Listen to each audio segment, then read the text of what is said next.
ఏదైతే ఇప్పుడు రాష్ట్ర వ్యాప్తంగా ఎస్ఐఆర్ ఓటర్ల సవరణ కార్యక్రమం, ప్రత్యేక సవరణ కార్యక్రమం నడుస్తుందో దాంట్లో ఎక్కడ కూడా అర్హులైన ఓటర్లు పేర్లు మరి ఫారాలు ఫిలప్ చేయడంలో కానీ బిఎల్ఓలు బిఎల్ఏలు ఏదైతే కృషి చేస్తున్నారో వాటికి సహకారంగా కూడా ఈనాడు మన సంస్థలు ముఖ్తార్ భాయ్ గారి ఆధ్వర్యంలో ఇక్కడున్న ముస్లిం సంస్థలు, విద్యావేత్తలు కూడా దీనిలో పాల్గొనాలని కోరడానికి వచ్చాం. ఇక్కడ ఏంటంటే ముస్లింలు పేర్లు రాయటంలో కొద్దిగా ఇబ్బందిగా ఉంటుంది. అంతేకాకుండా ముస్లింలు ఎక్కువ మంది విద్యాపరంగా వెనకబడి ఉన్నారు, అక్షరాస్యత ఎక్కువ ఉంది. అంటే వాళ్ళ పేర్లు కూడా మరి ఫారాలు ఫిలప్ చేసి 2002లో మ్యాపింగ్ చేసే రకంగా సహకరించి ఈ ప్రక్రియ ఏదైతే ఉందో ఆ ప్రక్రియలో అర్హులైన ఓట్లు తొలగకుండా అందరి పేర్లు వచ్చే రకంగా ప్రత్యేక దృష్టి పెట్టాలని ఈనాడు మైనార్టీ సంస్థలని, మైనార్టీ వర్గాల వారిని కోరాం. వారందరూ కూడా సమాయత్తంగా ఉన్నారు, ఈ కార్యక్రమాల్లో బాగా పాల్పంచుకుంటున్నారు. అయితే ప్రతిపక్ష పార్టీ లేనిపోని భయాలను సృష్టిస్తుంది. ఓట్లు తొలగించేస్తారు, దానివల్ల ఇబ్బంది వస్తాయి అని లేనిపోని భయాల్ని సృష్టించి మరి దాన్ని ఎన్డీఏ ప్రభుత్వం మీద నెట్టే ప్రయత్నం చేస్తుంది. ఇది 25 సంవత్సరాలకు ఒకసారి జరిగే ప్రక్రియ. ఇది కొత్తగా చేపట్టిన ప్రక్రియ కాదు. దీని మూలంగా చనిపోయిన ఓట్లు తొలగించడానికి, ఒకటి కంటే 2 చోట్ల ఉన్న ఓట్లను తొలగించడానికి, లేకపోతే ఒక రాష్ట్రంలో కంటే ఇంకో 2 రాష్ట్రాల్లో ఉన్న ఓట్లను తొలగించడానికి, ఆ రకంగా డబుల్ ఓట్లను తొలగించడానికి నిక్కర్చైన ఓటర్ జాబితాని తయారు చేయడానికి అవకాశం ఉండే విధానం ఉంది. కాబట్టి ఆ రకంగా కొన్ని ఓట్లు పోతాయి.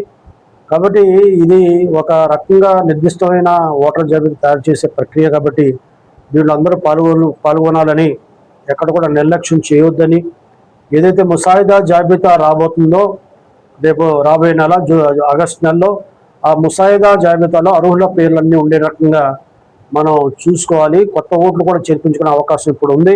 ఎవరైతే ఈ మధ్యన 18 ఏళ్ళు నిండినాయో వాళ్ళ తల్లిదండ్రుల పేర్లని దాంట్లో చెప్పి ఆ రకంగా కొత్త ఫారాలు కూడా ఇచ్చే అవకాశాలు ఉన్నాయి.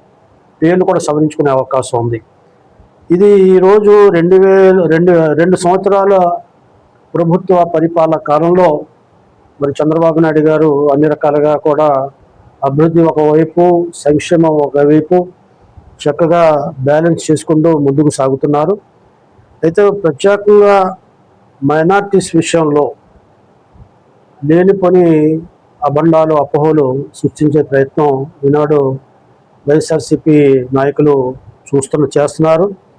దాంట్లో భాగంగా మరి ఈనాడు హజ్ యాత్ర ఏదైతే సబ్సిడీ ఇవ్వాల్సిన అవసరం ఉందో, సబ్సిడీ వాళ్ళు వెళ్ళొచ్చిన తర్వాత సబ్సిడీ ఇవ్వాలి, తప్పకుండా ఇస్తాం. దానికి ఉత్తర్వులు, జీవో కూడా ఆల్రెడీ ఇచ్చారు. ఆ జీవోని ఇప్పుడు ఫైనాన్స్ డిపార్ట్మెంట్లో పాస్ అవ్వబోతుంది. ఎవరైతే విజయవాడ నుండి హజ్ యాత్రకి వెళ్ళారో వారికి మరి ప్రయాణపు ఛార్జీలు, విమానపు ఛార్జీలు 80,000 రూపాయలు అదనంగా పడుతున్నాయి.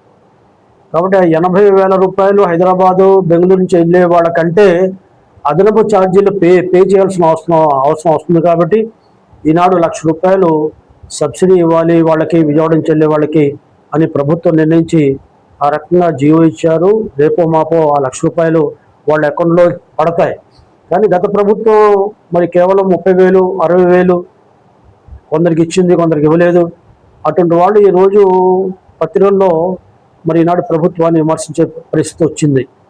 కడపలో ఒక ప్రతిష్టాత్మకంగా హజ్ హౌస్ నిర్మాణం చేపడితే ఆ హజ్ హౌస్ నిర్మాణాన్ని ఎక్కడా కూడా వినియోగించకుండా, దాన్ని మరి ఇంటాక్ట్లో పెట్టకుండా అంజద్ బాషా గారు కడపలో ఉండి ఆయన ఉప ముఖ్యమంత్రిగా ఉన్నారు.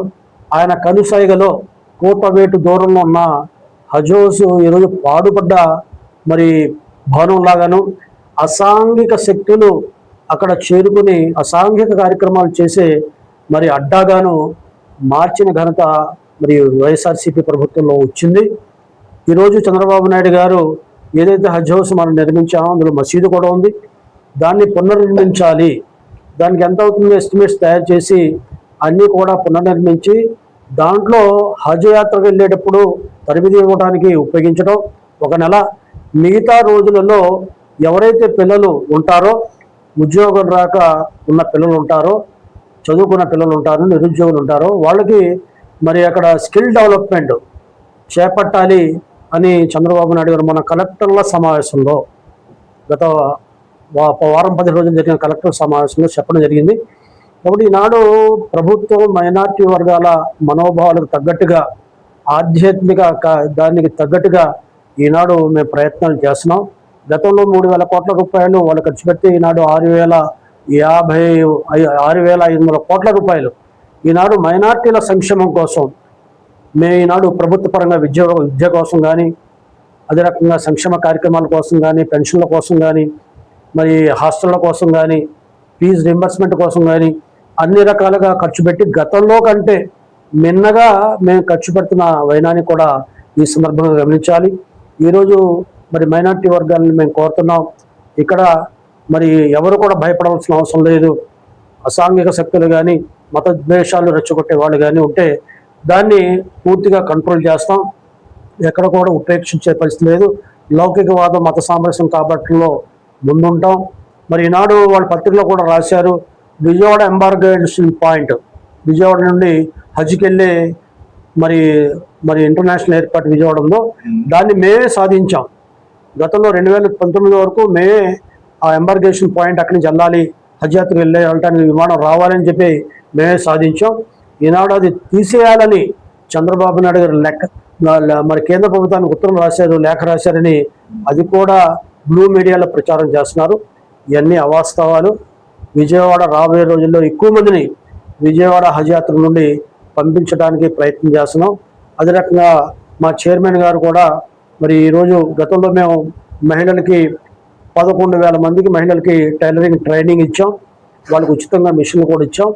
రాబోయే రోజుల్లో అనతి కాలంలో మరి మహిళలకి ట్రైనింగ్ ఇచ్చే కార్యక్రమం, టైలరింగ్ ట్రైనింగ్ ఇచ్చే కార్యక్రమం, ఉచితంగా మిషన్ ఇచ్చే కార్యక్రమం కూడా చేపట్టబోతున్నాం. జాబ్ మేళాలు కూడా నిర్వహించబోతున్నాం. గతంలో ఏవీ నిర్వహించలేదు, ఏవీ చేపట్టలేదు. ఈనాడు చంద్రబాబు నాయుడు గారు మరి మహిళల్లో విద్య తక్కువగా ఉందని ఈరోజు 12 రెసిడెంట్ స్కూల్స్ ఉన్నాయి మైనార్టీ, దానికి అదనంగా ఇంకో 3 రెసిడెంట్ స్కూల్స్, 2 రాయలసీమలో, 1 విశాఖపట్నంలో మహిళా బాలికల కోసం, ముస్లిం మహిళా బాలికల కోసం ఏర్పాటు చేయడానికి నిర్ణయించుకొని ఆ రకంగా ఆదోని దగ్గర ఆల్రెడీ ఒక రెసిడెంట్ స్కూల్ ప్రారంభమైంది. అదే కదిరిలో కానీ, రాయచూటిలో కానీ ఒకటి ప్రారంభించాలనే ఆలోచనలో ప్రభుత్వం మరి నిర్ణయాలు తీసుకుంటుంది. విశాఖపట్నంలో కూడా ఒక రెసిడెంట్ స్కూలు మరి అద్దె భవనంలో ప్రారంభించాలని కూడా ప్రభుత్వ పరంగా నిర్ణయం తీసుకున్నాం. ఇప్పుడు ఈ రకంగా విద్యాపరంగా ఎక్కువగా మేము ఆలోచన చేస్తున్నాం. మన జరిగిన డిఎస్సిలో కూడా 2025లో జరిగిన మెగా డిఎస్సిలో కూడా సుమారుగా 600 నుంచి 700 మంది ఉర్దూ టీచర్లకు పోస్టులు కూడా భర్తీ చేశాం. మరి ఉర్దూ టీచర్లు ఎక్కడైతే రిటైర్ అవుతున్నారో వాళ్ళందరినీ భర్తీ చేసే కార్యక్రమాన్ని ఈనాడు తీసుకుంటున్నాం. రాబోయే రోజుల్లో 15 మంది విద్యార్థులు మరి ఏదైనా స్కూల్లో ఇంగ్లీష్ మీడియంలో కానీ తెలుగు మీడియంలో చదువుతున్న విద్యార్థులు, మైనార్టీ విద్యార్థులు ఉంటే అక్కడ 2వ భాషగా ఉర్దూ నేర్చుకోవడానికి మరి ప్రత్యేకంగా టీచర్లు ఏర్పాటు చేయాలని కూడా చంద్రబాబు నాయుడు గారు ఆదేశించారు. ఈ రకంగా అన్ని రంగాలలో, అన్ని విషయాల్లో కూడా మైనార్టీల సంక్షేమం, విద్య, వికాసం, ఆధ్యాత్మిక చింతన వాటి కోసం ఈనాడు ప్రభుత్వం అన్ని రకాలుగా ప్రయత్నం చేస్తుంది. షాదీఖానాలకు కూడా ఇదోతికంగా డబ్బులు ఇవ్వటం జరుగుతుంది. ఇవన్నీ గమనించి ఇది మంచి ప్రభుత్వం, కులాలకి మతాలకు అతీతంగా పనిచేసిన ప్రభుత్వానికి అందరూ సహకారంగా ఉండాలి, ఈ రాష్ట్ర అభివృద్ధికి తోడ్పడాలని సందర్భంగా మనం చేస్తున్నాం. నమస్కారం.